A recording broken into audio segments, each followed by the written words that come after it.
We begin here at 5 with breaking news out of Marion County. I-5 is completely shut down after multiple cars crashed near Woodburn.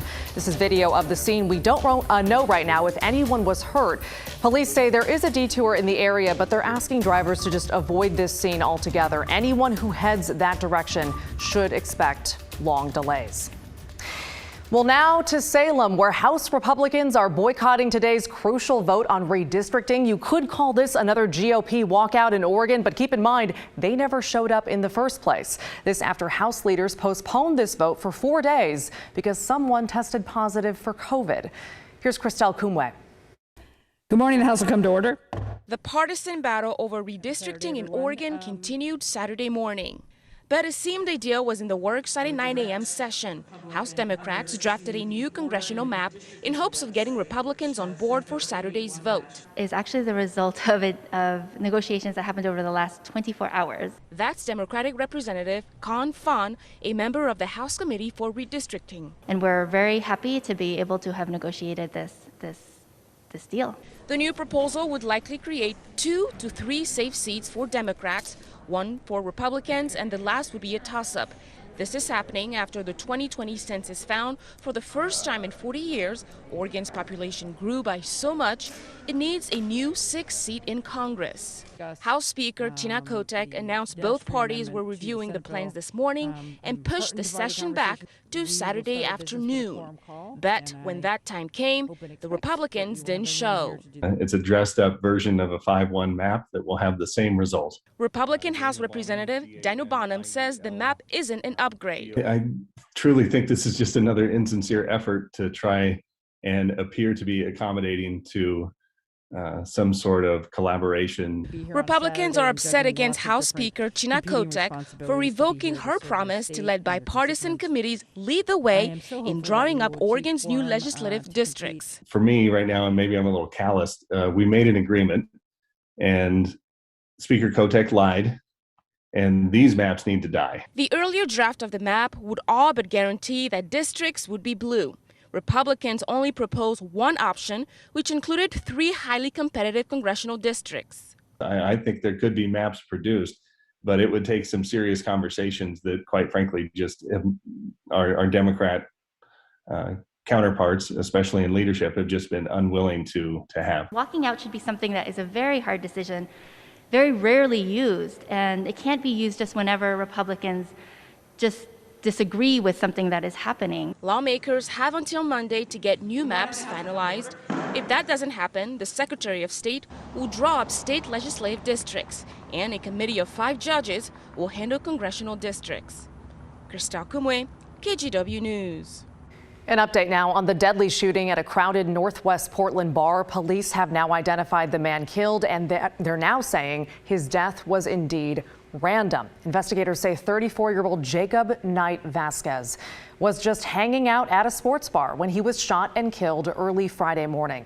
Police don't believe the shooter knew him, and that's a pivot from yesterday when investigators said this shooting at Silver Dollar Pizza appeared to be a targeted act.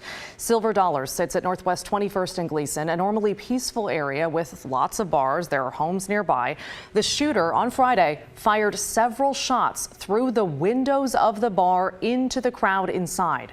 They shot 3 people total. The other 2 are hurt, but will survive. Right now, police are still searching for the shooter, and people in that area are shaken.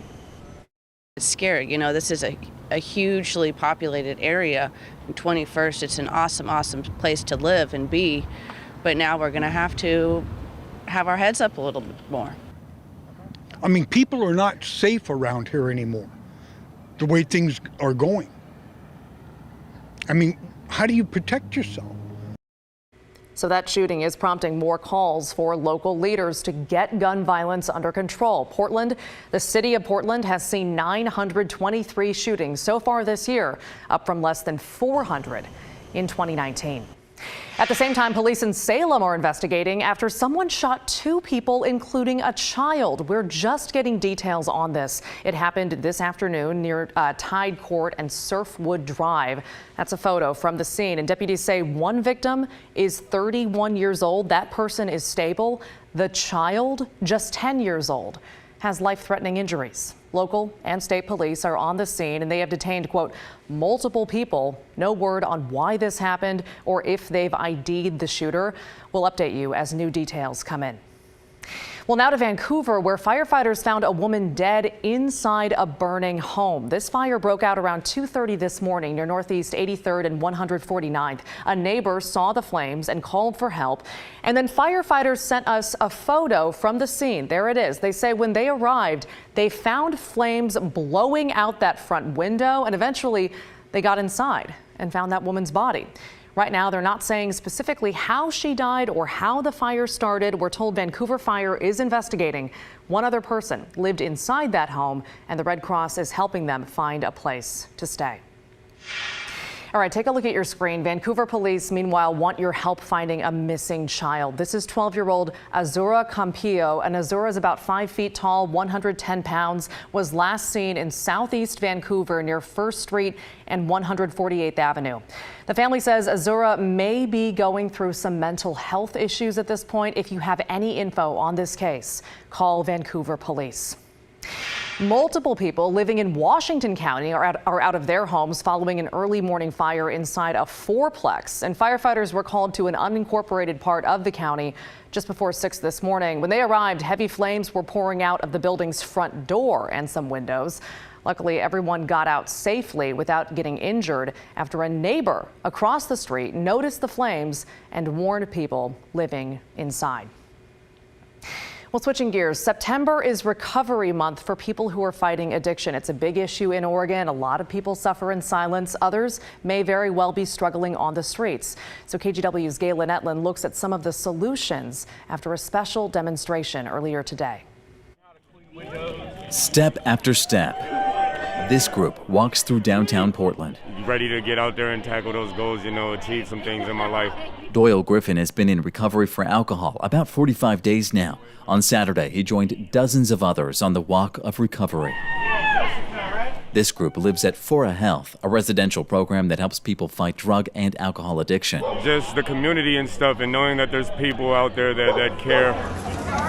Oregon Recovers organized this event. Groups staggered throughout the day walked from Portland City Hall to spread a message. Continue to talk to your friends and your family about the need. From families. I'm here for my own recovery and to show people it's possible. She's fought and she's here, and I'm here just to support her. To fighters. And I used to use every day, and recovery changed my life. The goal is to break stigma. So people need to understand that it can happen to anybody. During the pandemic, substance abuse took off, along with mental health concerns. Anxiety, depression, hopelessness, and loneliness. Ebony Clark is director of the Multnomah County Health Department. She says Oregon alcohol use went up about 70% over the past year, and drug overdose deaths were up 35 to 40%. That is significant. How have you been trying to take on that challenge? Get the word out that they're not alone and that there is help. The county offers resources to connect people with detox, residential and outpatient programs, and peer support. A 24/7 crisis hotline helps find the right fit. For everyone here, it's personal. My brother died from a heroin overdose last year, and it really broke my heart. And I think the thing that it did was make me double down on my recovery. Many, like Doyle Griffin. It's hard doing this stuff on your own, and I know that I'm not alone, like you can see. Taking it one step at a time. Galen Etlin, KGW News.